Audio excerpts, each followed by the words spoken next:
Ladies and gentlemen, good afternoon. Yes, John Recha is my name. I have been in the field of climate change research for 20 years now.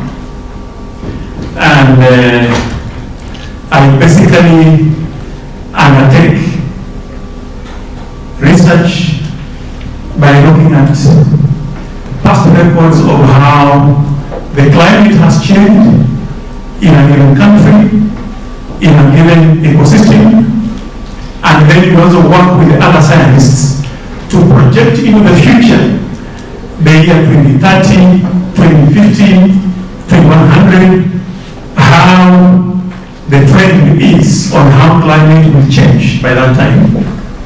Then we use that information to be able to inform other researchers on possible scenarios of what will happen, so that this is used to be able to come up with solutions by different entities on how to be able to respond to the changing climate.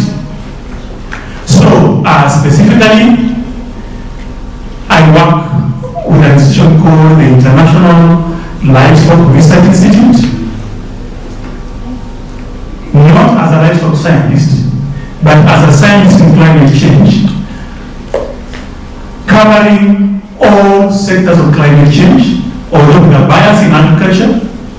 But then, even with that, we provide information that can be used in other sectors. Now, where I'm hosted, it is simply a regional headquarters of a research group that works in the entire IGAD and SADC region in terms of research on climate change, and specifically informing what will be the most appropriate actions related to agriculture that can be done in what we call climate smart agriculture that can help in dealing with this challenge. So, for instance, I'll say I want us to refresh ourselves on what is climate change, where I've gone to in different countries and different audiences. When we speak about this, there is sometimes a lack of understanding. My most favorite, one of the most favorite sentences I normally hear when I'm in workshops like this or in meetings, people say, please open the windows so that the climate can come. As a scientist, you just laugh and say, oh my goodness, these people need to know the terms. Because we are talking about these terms, and with the climate change field, it is supposed to be like we're all together. And even as I'm talking, yes, I think it's becoming hot. We may need to do something like that to have the climate come in. Yes, Mr. Good. Good. So, next slide. One term that I also hear, which sometimes I laugh at, is when we talk about the greenhouse effect on greenhouse gases. Many times when I ask people, what is a greenhouse? What do you think? They say, hey, nini zi greenhouse watu wanatumia kwa ajili ya kupanda sijui mimea gani, hizi ndio zinaharibu, zinachangia sana, wachana greenhouse. So then, I thought that is a typical farmer until one day I was having a journalist, I think a journalist, talking to me. And then he said, I want to have a feature, it's a little bit about climate change. So then I saw what he had produced. And when the time came to show greenhouse gases, it was actually a greenhouse. The one used for crop production. I told him, no, please. May I advise you how this should be done? And then I realized, yes, a lot of terms are actually confusing here altogether. Next. Ladies and gentlemen, let's go into bit into some basic science of primary school or physics in secondary school. Basic for you to understand a bit what climate change is all about. Now, when you wake up in the morning, and one thing that I like is I like seeing the sun come out, and I purposefully, when I was trying to rent houses and before I built mine, I want to show that my bedroom faces the sun's rise so that it helps to wake me up. What happens when the sun's rays are coming from the sun and they're hitting the earth's surface? Ladies and gentlemen, we call that solar radiation. That radiation, when it comes, it has to pass through the atmosphere from the outer space and then it comes to the earth. So, when you look at this, you see some arrows coming and then some going back altogether. This is what happens. That radiation that comes, when it's passing through the atmosphere, little bit of it in science, it's been made about 23%, is absorbed by that atmosphere. And then another percentage comes to hit the Earth's surface. What is the Earth's surface? Half of it is absorbed by the Earth. Whether it's a water body or a land body. And then 30% of it, 30% of radiation ends up getting reflected back into the atmosphere. That 30% of the radiation is what we are now focusing on in climate change. That 30% that is reflected back into the atmosphere is supposed to pass through the atmosphere and go into the outer space. But then, now, that is where we have the greenhouse gases coming in. Why? Because most of that 30% doesn't get back into the outer space. As it is reflected to go back into outer space, most of it is absorbed by the greenhouse gases that are around the Earth's surface. Therefore, it leads to a net effect of an environment that is becoming hotter. So, the relationship between the greenhouse gases and the typical greenhouse is this. When you walk into a typical greenhouse, what will you feel in most cases? Hot. Hence, we use the word greenhouse gas effect or greenhouse effect. Now, next slide. That is simply the same illustration. From the sun, come to Earth's surface, whether it's water mass or land body, absorbed, 30% of it back altogether. Some of it is captured around before the atmosphere by greenhouse gases, and then it is radiated back into the earth, and therefore it now has that effect of hotness being there. Next. Now, we have mentioned this previous speakers, the greenhouse gases, the carbon dioxide, the methane has been mentioned, there's one called nitrous oxide. Of course, from what Ruth has mentioned here, plus other colleagues, methane comes about mostly through what? Yes, exactly. Through livestock. Not all livestock, specifically the ones called ruminants. Many stomachs. When they end up eating food, they eat non-stop. When they rest, now they start doing the digestion. They digest. It's called a card. That back sound that you hear is 99% methane, which goes into the atmosphere. As mentioned by my colleague Ruth, it is actually far more lethal. It has got more ability to absorb this radiation, far much more than carbon dioxide. However, that I mentioned a little bit about the proportion of these gases. Now, how does carbon dioxide come about in most cases? Yes, we are also learning in class. How does carbon dioxide come about? Most of the time? Yes? Through? Combustion. Okay, thank you. Yes, any other way? Charcoal burning. I'm getting it. Yes. Cars. Petrol. Yes. It comes about through the various sectors. In the transport sector, the planes and the cars that we have, and the ships in the oceans, they emit out of carbon dioxide, of course. Then there is building and construction. A lot of CO2 is emitted. Then in agriculture, which comes about in most cases through what has been mentioned here, cutting down of the trees.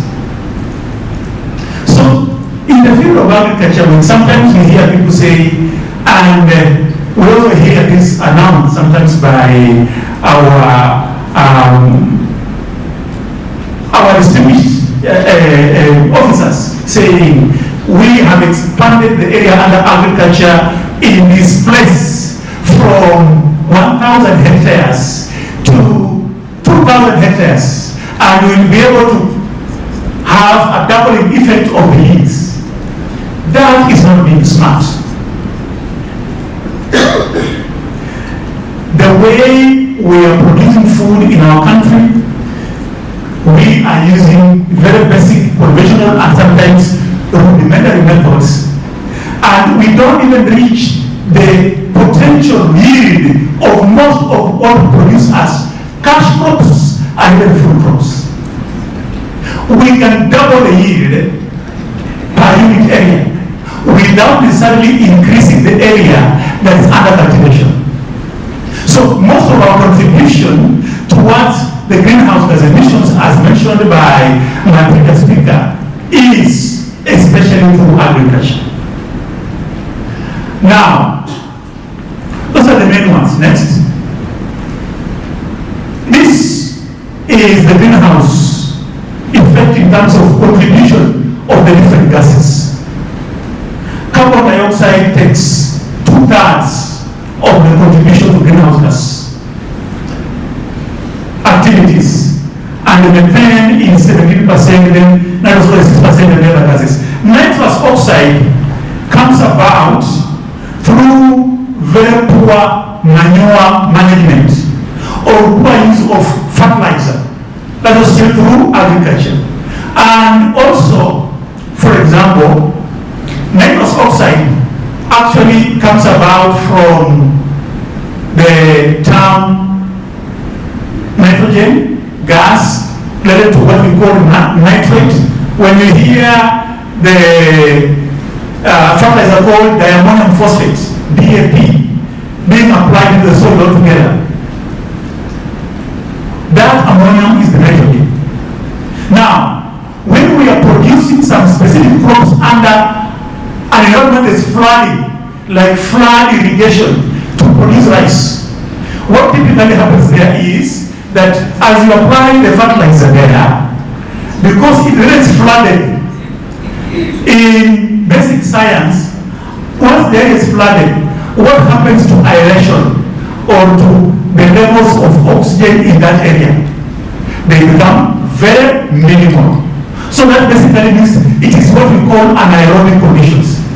Under those conditions with less oxygen or the anaerobic conditions, some specific bacteria will convert that fertilizer that you have applied and make it turn into air. It's called volatilization. And therefore, that's how it comes about. Now, when you put carbon dioxide together with methane, and then of course you put nitrous oxide, you're getting about 90% of the emissions. And that's now what we are dealing with here. Next. Now, what is the effect of that. I therefore want to focus more on the carbon dioxide emissions, ladies and gentlemen. In carbon dioxide emissions, in science, when I get back to the statement I said about climate, in science, we can only accept data that is a minimum of 30 years from any given place around temperature or rainfall or any of the variables around climate for us to be sure that actually the climate has changed. So, if you end up hearing someone talk about I think climate imebadilika tu kabisa, hata mwaka jana mvua ilikuwa inanyesha ikianza wakati huu na saa hizi inaanza wakati huu. He's talking about the effects but not the real science. In the science of climate change, we get data from meteorological stations and then we analyze it for 30 years minimum. Then we get an average trend of each to be able to say, yes, this is the trend that is there. So we've done that for Kenya, done for other parts of Africa, we've done that in the world. I want to just project unto you a typical scenario in the world for you to understand, because this is also how it is in Kenya. If you look at this, not very clear. Are you able to put it on presentation mode for me? Click. Let me show you.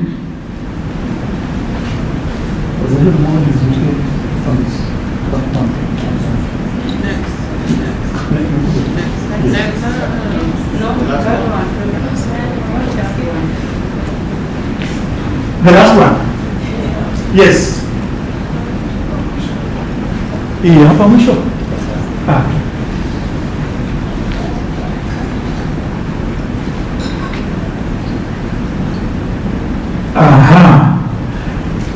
I think the computers.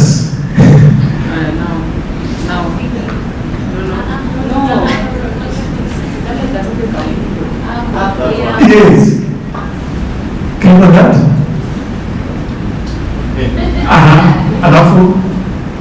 Yes, that's what it's supposed to be. Thank you very much. Now, if you look at this, when you go up there about 1900, you will see where the yellow and I think bluish color are starting to increase. Globally, the factories, industries that were there began getting more enhanced around the year 1800, and then from there, the First World War. By the time of the Second World War, there were more factories in Europe and elsewhere. As they end up increasing in terms of output, then the carbon dioxide levels began increasing. With the increase in carbon dioxide levels altogether, the year 2018, this was the year 2018, that is how it has been. The CO2 levels have increased significantly, and as mentioned by previous speakers here, the European Union, United States, and China are the biggest culprits in actually emitting this CO2. But of course, we are more affected. I will come to that next. With the CO2 increase, this is the typical actual increase in temperature globally. It's an average. It started from the 1880, 1900, 1920 to the year 2000, and what you see is a 1 degree Celsius increase in temperature globally in a period of 100 years. Now, you may end up saying 100 years? Quite negligible, yes, altogether. But then there is something I would like you to be able to relate to, understand here. It is 1 degree Celsius increase in temperature. Let me ask you a question. When each one of us may have had malaria, I've had a number of times. When they take the measurements, you in the hospital to just make sure that you have malaria. Typically, what is our body temperature? Yes. And then for them to say that with high temperature, with fever, is normally what? Actually, all that they require is 0.1 or 0.05 degree Celsius increase in temperature. And then you are told that you have fever. What that means with fever, it is by 0.5 degrees Celsius increase. It starts bring about effects of malfunctioning of the body parts, the kidneys, the liver, the organs of the body. Now, similarly, when there is an increase in temperature outside the body, it also reflects in the increase in temperature around you and can affect your body. And there are many, many effects that are there around that. Let me give you an example also as I talk about this. Sure, next slide. With this temperature rise, now that's the median. You see there's a trend of increase, and it began specifically from 1940s onwards. And over 2018, it is still increasing. Next. Yeah, just click on next also. Now, this is also a global map, a graph from the globe around the wide number of droughts, floods, storms, and extreme temperature events that have been there from the year 1900 to the year 2017. What you will see here, ladies and gentlemen, is from around 1940-1950, these events have been increasing. That variability is there. So what does that mean? If we come back to what my colleague from Pakistan talked about as how the climate change affects Africa far much more different than it does in Europe and the Americas or the global north. We are blessed to be in a country where the equator passes right in the middle of Kenya. Now, you and me know that depending on which place you are in Kenya, first of all, about 80% of Kenya is either arid or semi-arid. 20% is what is called category 1. Then secondly, we can be able to produce crops all around the year if the aridness is irrigation, or if there's rainfall in the first rainy season and the second rainy season in the course of the year. What happens in Europe? When do they produce their crops? And the Americas? How many seasons? One. The reason being the temperature. During the snow moments altogether, the crops cannot grow. And even the livestock have reported sick sheds that they are taken care of and then they are fed the hay.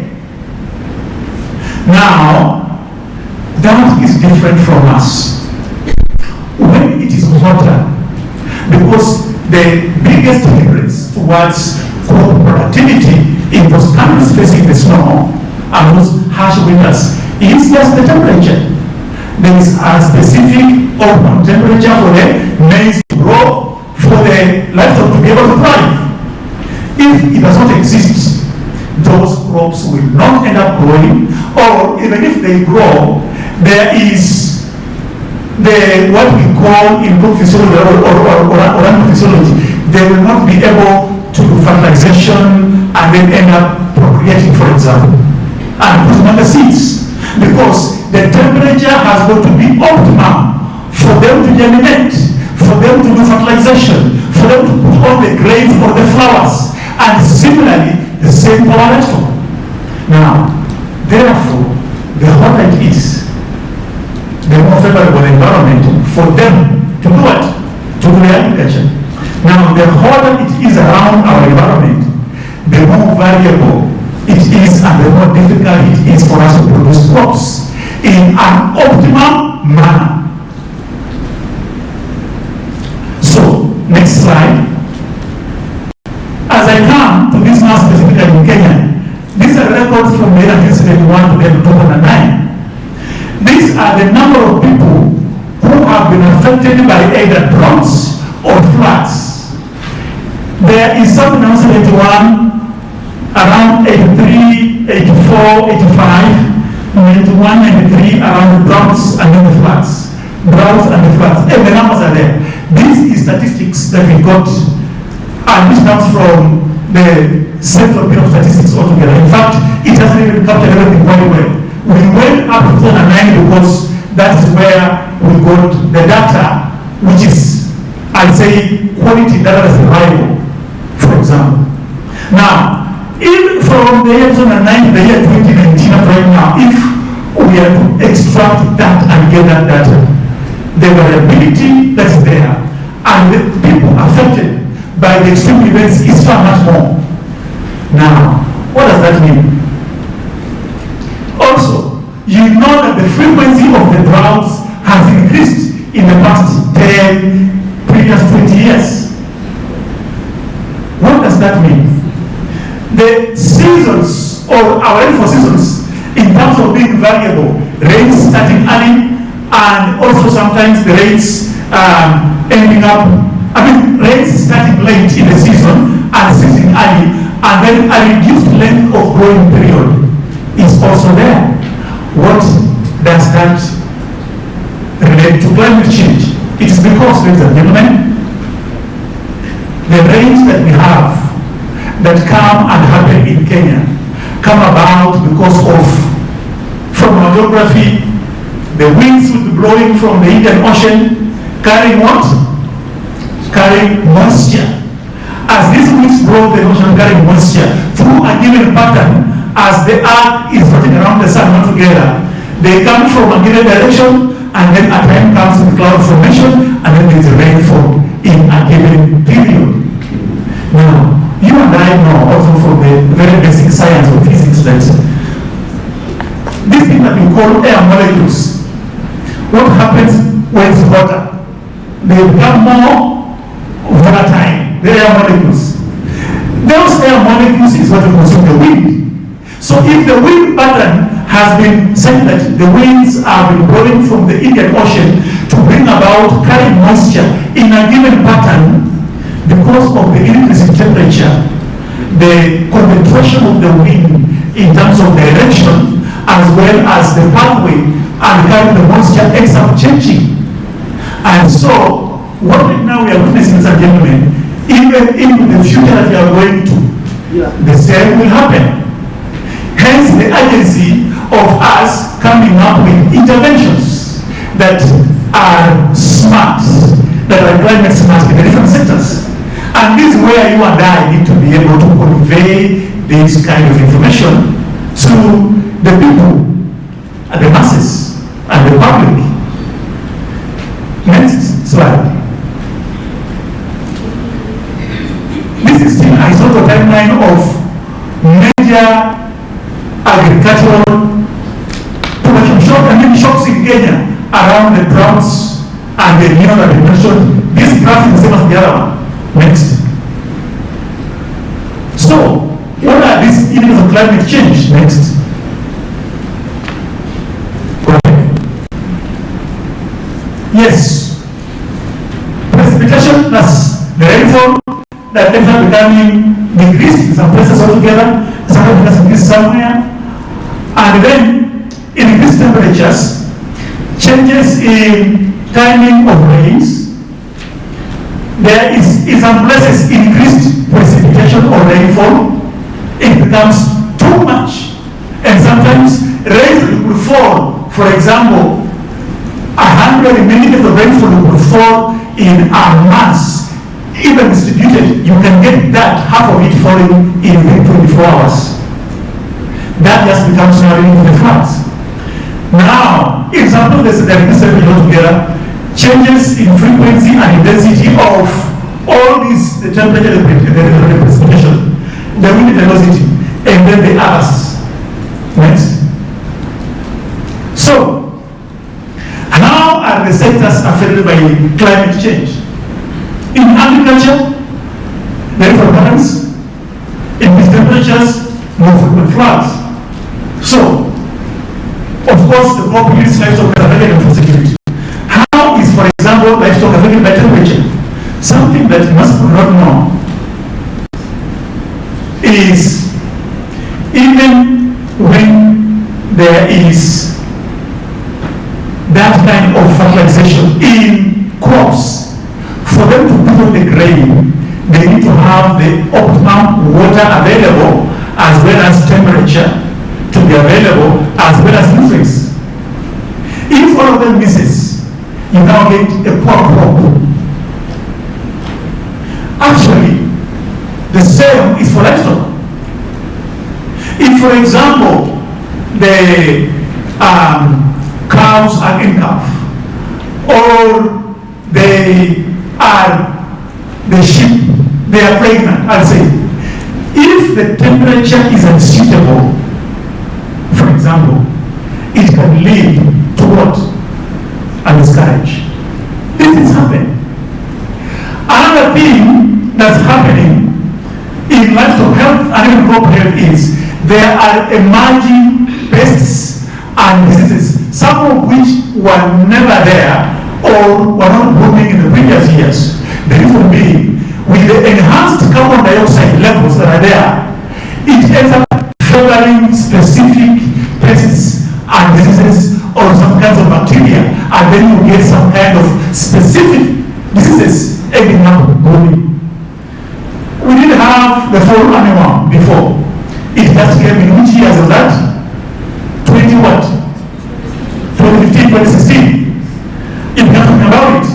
Now, the maize little necrosis virus also began around when?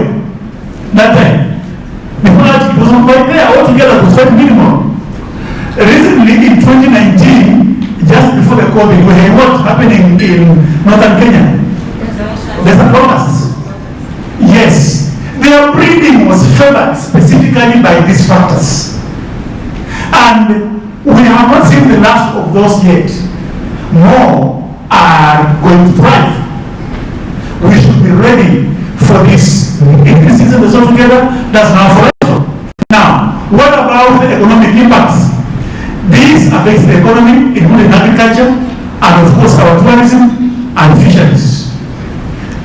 What can we do? The media can be able to help us report on how farmers can adapt using different technologies and practices, the crops, irrigation, and several practices for agriculture, while in economic losses that are there due to natural disasters or the costs of adaptation measures, and even the opportunities for green economic growth, which also has got some specific costs to it.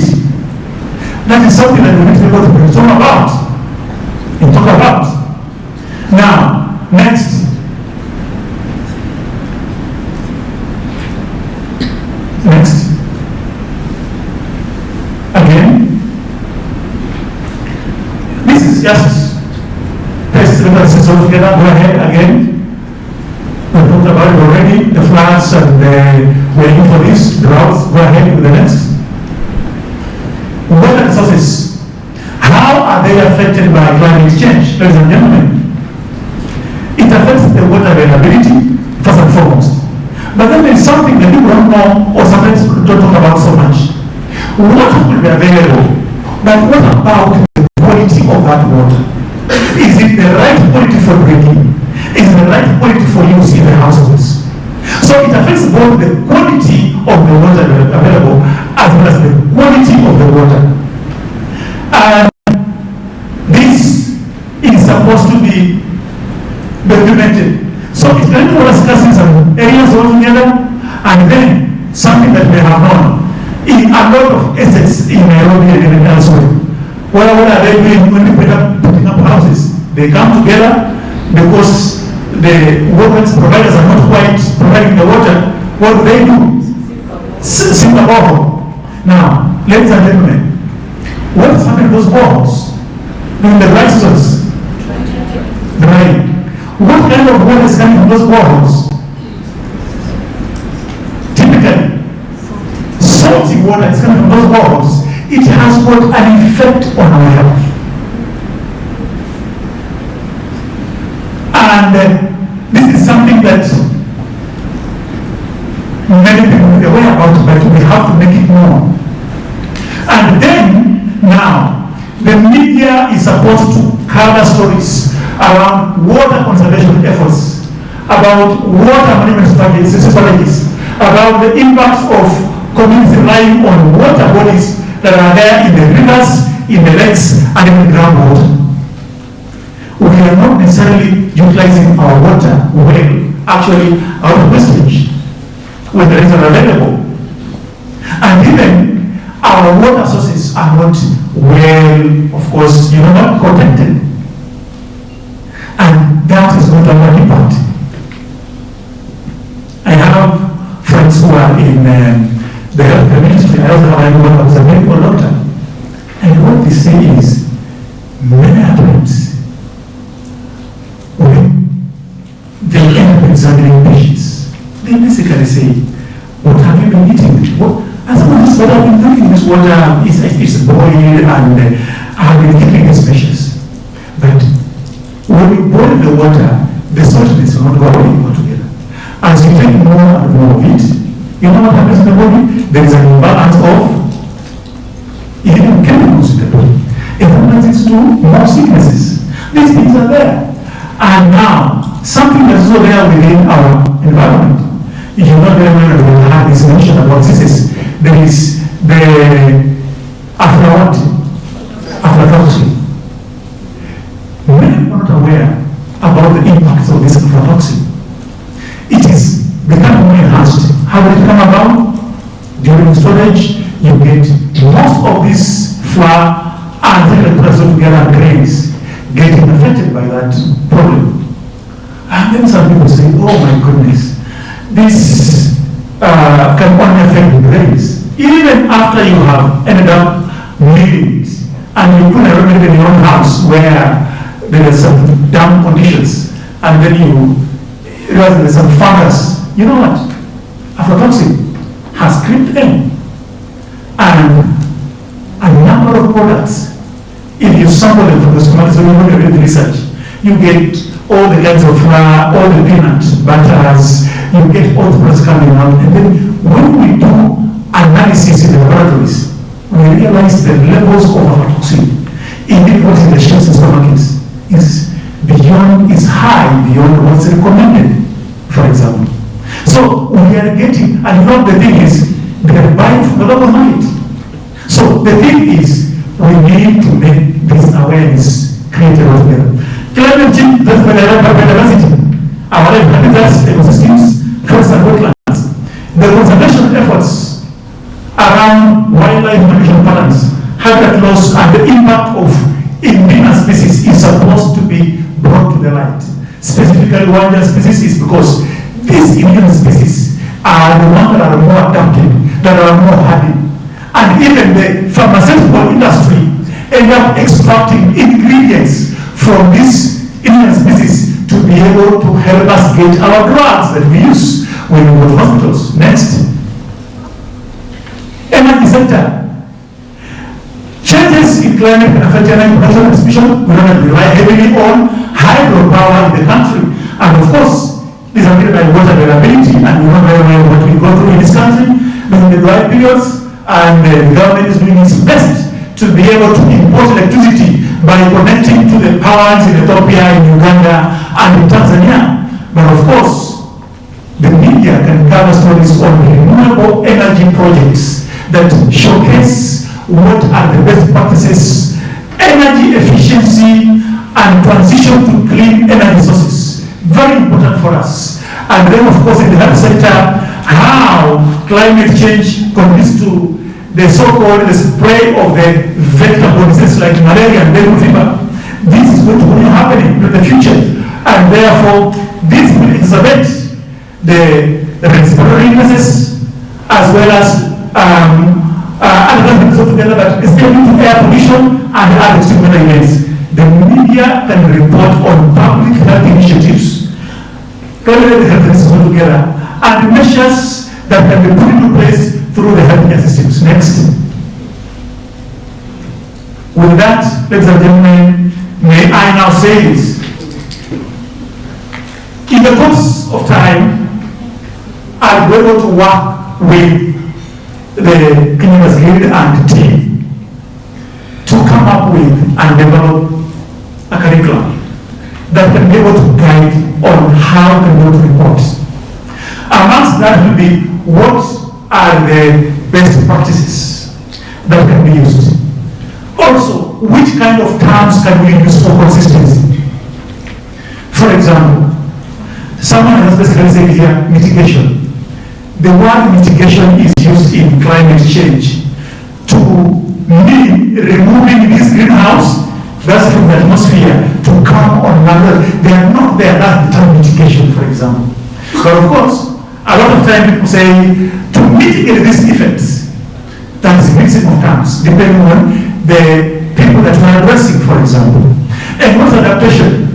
It is because the way the climate has changed and increasing temperature, where we are heading to the year 2030, which will affect our Kenya to 2030, to the year 2050, to the year 2100. If we and the entire world is going to continue producing our plants, so what we are doing, we will be in for an increase in temperature in the future. You know what that means? What we are right now seeing as floods and the droughts and the cyclones and all these that are mentioned together, it is simply a warm-up.